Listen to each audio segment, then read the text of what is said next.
Le 5 février 2024 était jour de rentrée parlementaire pour la première session de l'année législative 2024. À l'hémicycle du Palais des Congrès de Yaoundé, c'est le bureau d'âge conduit par le sénateur René Zenguele qui dirige donc la première session d'ouverture. Et dans son discours, le parlementaire camerounais va revenir notamment sur les questions liées à la jeunesse et à la femme en condamnant au passage les attaques terroristes du 11 février 2024 contre la jeunesse camerounaise, le jour même de la journée de leur célébration.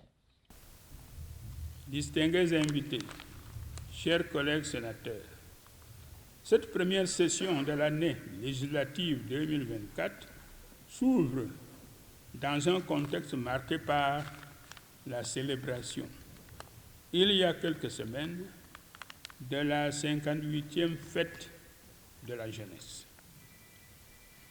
Tout en me réjouissant de ce que les festivités se sont globalement bien passées sur l'ensemble du territoire national, je condamne avec la plus grande fermeté l'attentat perpétué ce même jour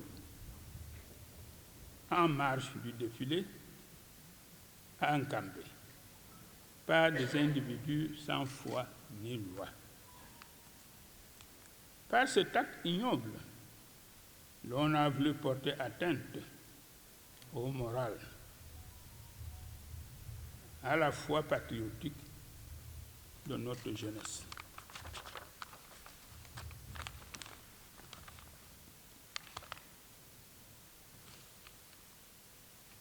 C'est heureusement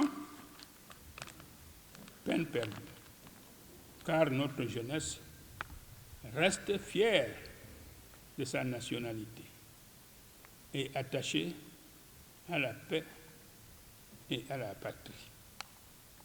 Notre jeunesse reste et demeure le fer de lance de la nation. Le Sénat, par ma voix, condamne sans reverse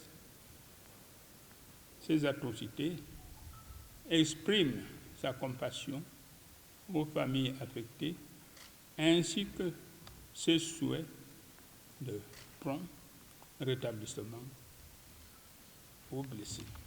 Le doyen d'âge du Sénat va également revenir sur la célébration le 8 mars prochain de la Journée internationale de la femme pour souligner toute l'importance qu'occupe la femme dans la société en général et la société camerounaise en particulier.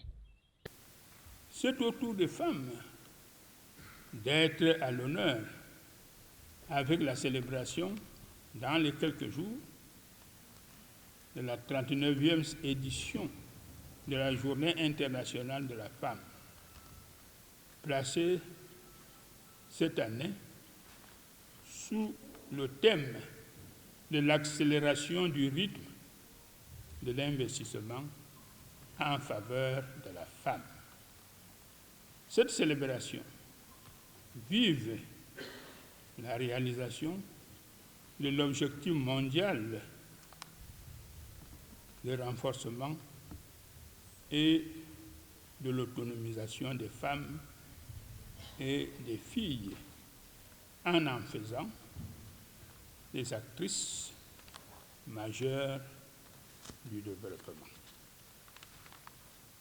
Résolument engagées pour le rayonnement de leur pays, les femmes camerounaises sauront certainement, et comme toujours, marquer de leur touche particulière et avec beaucoup de dignité cet événement international.